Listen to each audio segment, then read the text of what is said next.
So today we'll cover some of the tips and tricks in Excel, and the first tip that I had or trick kind of thing is for this sort of a data. So oftentimes when you are working in Excel and you are looking at the financial data, budget projections, etc., you will look into this sort of a format. This is a well-known format for budget projections, etc. And the data currently which we have is a little decent in data in terms it's not very complex, but typically larger companies tend to have more columns on the right and lots of elements in the rows. So for us to be able to quickly understand, so there are lots of rows. We have month level details across all these different accounts, and we have summary at quarter levels, and finally if we go to the right and bottom, we have totals at the overall year level, right? So if you are trying to present this to a particular client or in any situation, and you being able to come to navigate to upright numbers and show only the relevant numbers is very important. So there's a particular feature called outline in the Excel. So we'll see how we can use it and make a presentation of this sort of a data way more interesting. But before we use auto that outline feature, one thing that we need to understand is that how this sheet is made. So why this particular format? If you would see, so we have gross revenue, and inside that we have two elements, sales and shipping.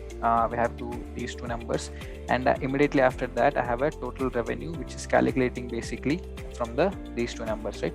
And likewise on the row side, we have for the various sections, we have totals calculated. We have COGS coming from these three, gross profit calculated from this one and this one, and likewise expense and etc. And on the row side, and on the columns, we know all these 3 months put together becomes quarter one, and likewise for quarter 2, 3, 4, and all those quarters put together becomes our total, right? So this is how the structure was made based on some of the it's basically totals of some of the columns and rows. And when if we select anywhere in the data and go to a data tab and see an option called group right here and select the auto outline, it will give us something like this. So whatever the symbols that we see on the left side and right side is called outline symbols. What they allow us to do is they allow us to drill up and down to whatever the level that we want to look at the data and get the overall picture. So for example, let me at the moment it's showing us the same data that we have earlier. If I click one here and one here, it's just showing me the overall net profit in that particular year. And if I want to look at the net profit across each quarters, I can click plus here. Actually, let me do this. Actually, I need to go to second level, so I'll click on second, and I will get the net profit across each quarter. I can see quarter level profits. And likewise, if I want to split across rows, I can go to second level on rows, and I'll get the gross profit and total expenses, and which are making up the net profit value. And I can go further level 3, and I can get the what are the elements that are making my level 2 elements, right? So I get the expenses, COGS, and all these sort of things. If I don't want these details of expenses, but I just want the total expense, I can just come here and click minus here to just minimize that and show the rest of the elements. And likewise, I can play with these outline symbols to show whatever the data that is relevant, and do a very nice presentation as required. And while doing presentation, we may fix on a particular view, and we may want to hide these symbols for the time being until we analyze that information. So there's a shortcut called Control-8, and that will disable and enable the outline symbols whenever we want, and hide it. And once we are all done with if we want to remove it, again we have to go and actually we have to go to ungroup and clear outline, and everything will be gone. So this is one particular feature, and this is on this will be more helpful on the financial data as we are seeing it right now. Let's go to the second feature. Jagdish, I have some doubt there. Yes. So this outline, does it detect based on the fill color of the cell? Because like when you press outline, automatically it's showing from Jan to Feb. till first quarter. So since you have highlighted, filled the first quarter with some color, is it detecting based on the cell color? It's not based on the color, it's based on the formulas that we use. So we just highlighted these to make it distinct from the months and quarters, but it's basically what's on what basis this auto line will function is the formulas. So this is the first line formula, and then we are using this quarter formulas to get the grand total, right? So it's based on that level, we will get these different various levels of auto lines. Understood.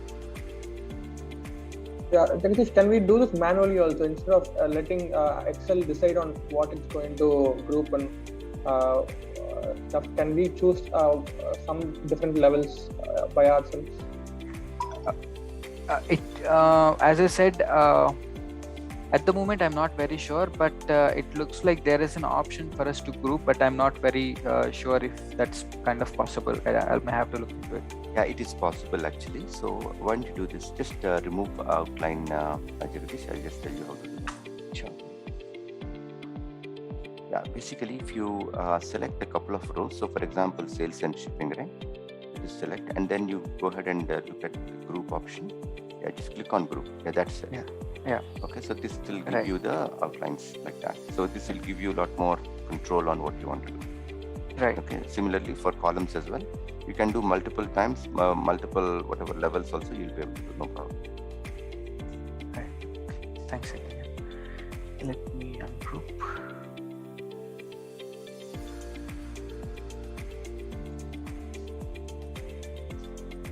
Okay.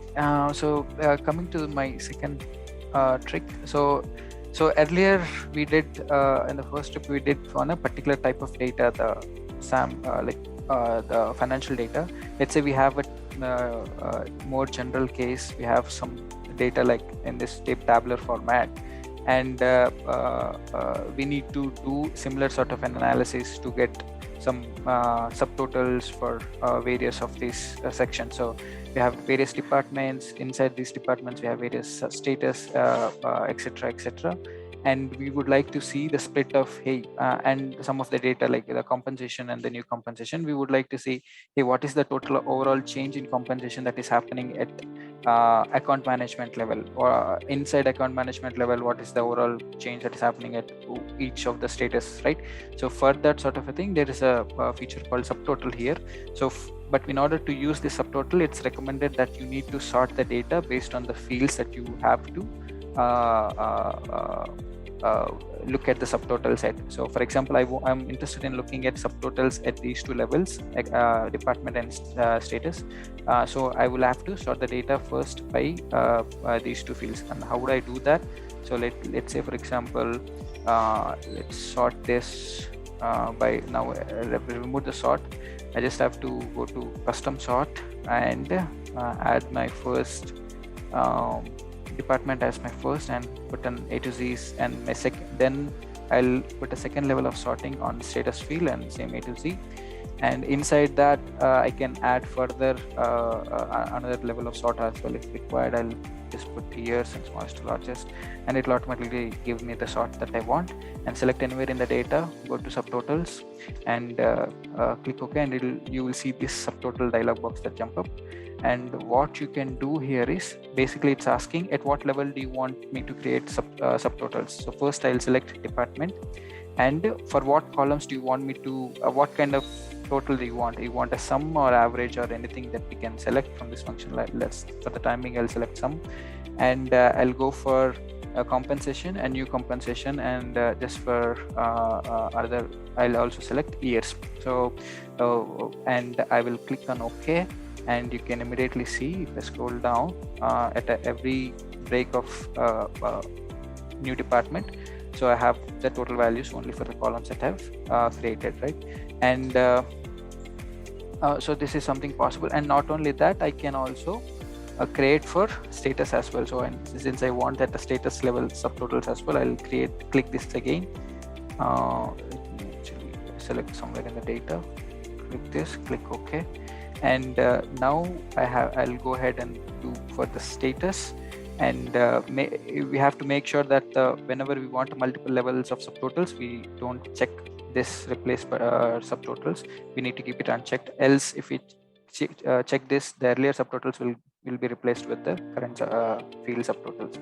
So click this, and now we have inside every account, inside every department, for every contract, for every status, we have the subtotals at that level as well. And just to we just pressing Control 8, you will have the option of these outlines here as well. Again, you can play with these numbers to get the grand total, and also only the totals at a department level which we wanted earlier, and inside the department level, if you want, I can scroll down to even the status level and look at the data that I want. Yeah, it's again same amount of flexibility. I can just expand whatever the elements that I want and look at them whenever required. Any questions on this one? Okay, so this is a simple one, and oftentimes what happens is you may want to save this data, this subtotal data, for further reference, right? We don't want to come back here and always and check this number. So sometimes we want to copy it directly.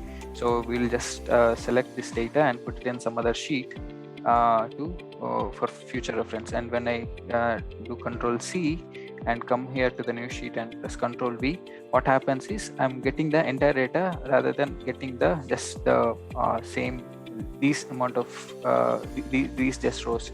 So the reason for that is basically Excel by default, when you press Control C, it will take into account all the hidden cells as well. So in order to avoid that, there is a popular feature here. In the Home tab, you will find something called Find and Select.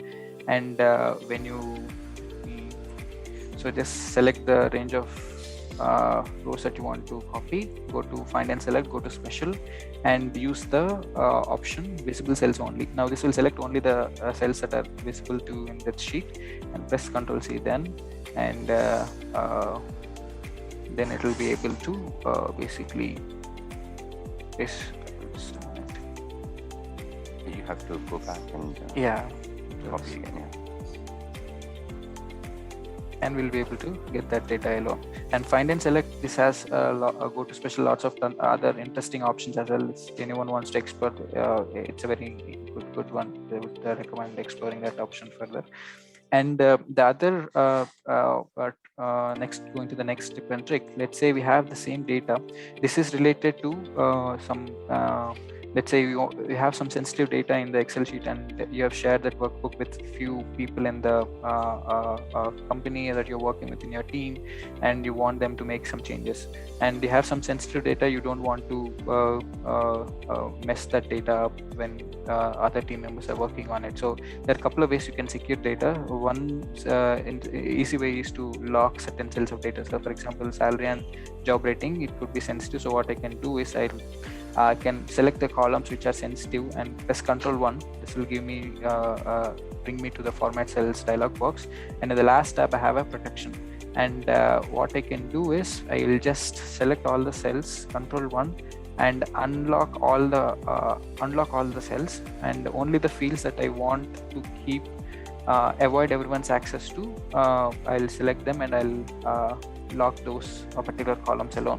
And then what I'll do, once I lock these cells, I can go to Review and Protect Sheet. I'll click on Protect Sheet. This will be able to give me option, hey, what kind of protection do you want? So it will just ask for a certain password for you to make changes further. And there are lots of options, that access level options that you can give. Currently what I'm giving the access is, the persons will only be able to select the whatever the rows of data that were unlocked, rows or columns of the data, and lock the cells. They will not be able to edit it. And I click OK. It will just ask for password validation. And then now if I try to click on salary or job rating, I won't be able to click, but for the rest of the data I'll be able to click and change. So this is one way to get it done. But another simple way, if you have to give access to these fields as well, then what you could do is we'll just unprotect it for the time being.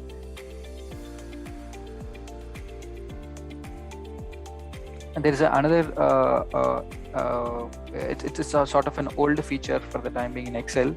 There's something called track changes. So what I can do is, I will just select all the fields, Control 1, and then I can select the fields that I want to track changes. And there is something called track changes feature. This is an Excel 2016 based feature. It's currently not in by default option in Excel, so that's why you see a legacy option here. You can enable this. You can enable it by going into File, Options, and Customize ribbon. You can look for that particular track changes field here, and you'll be able to add it to whatever the ribbon tab that you want. And what it basically does is it'll keep track of all the changes that were made on a particular sheet, and it'll basically help later.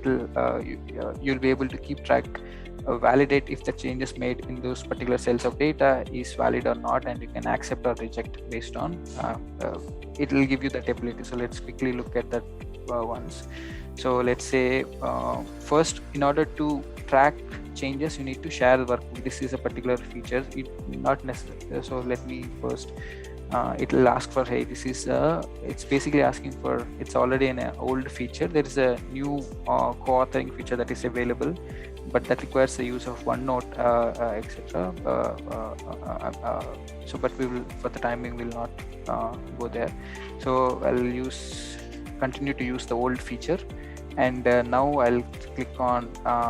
So as soon as I share, I can see the name at the having a shared tag at the very bottom of the at the end of the name, and now I'll click on track changes, or in fact highlight changes since last saved.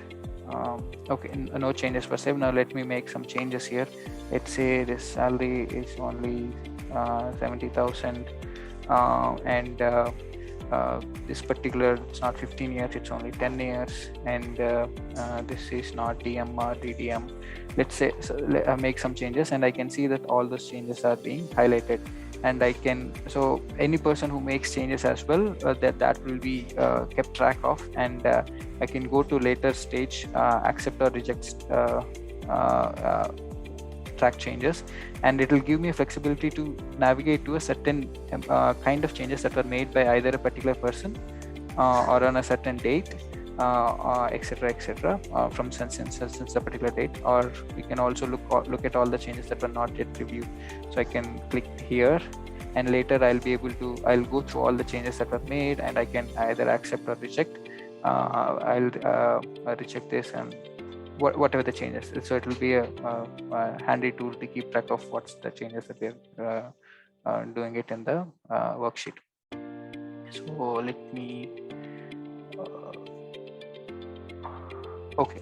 So that any questions on this particular point? Jagdish, what if the same column or same row has multiple changes? Like the salary, it was from 80 to 70, and then you turn it to 50. Will it keep all the changes, or it will just keep the latest one? Right, that's a good point actually. So it will be only able to track one change per cell. So if you change from 80 to 70, and if you change that 70 to 50, it will only be showing directly from 80 to 50. It will miss out all the intermediate change steps. Okay, the first and the last value will show. Exactly, right. And you can make multiple changes on the same column. That's not an issue at all. Jagdish, if the person actually remove the column and he inserted the new column, then we can get that column through this task changes. That's a good question. Let's see. I don't know if we can. It's possible, but you mean delete? This is one. Yes. Okay. Let's see. Highlight changes and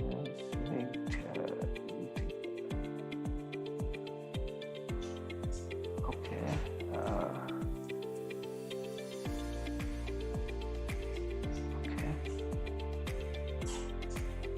Deleted column, except oh, it's showing that as well. Yeah. Okay. I'll reject it, and hopefully I'll get yeah. Oh, that's nice. So that's on that, and there is one couple of other tricks as well, but I think we are running out of time. We'll stop it. Jagdish, a quick question. So we are doing the share workbook, right? So what functionality really doing? Like, is it sharing in a local drive, or is it kind of using the same workbook by different people? Okay, so this share workbook is a mandatory step that you need to do in order to enable these stack changes. If this is not shared, we won't be able to perform this.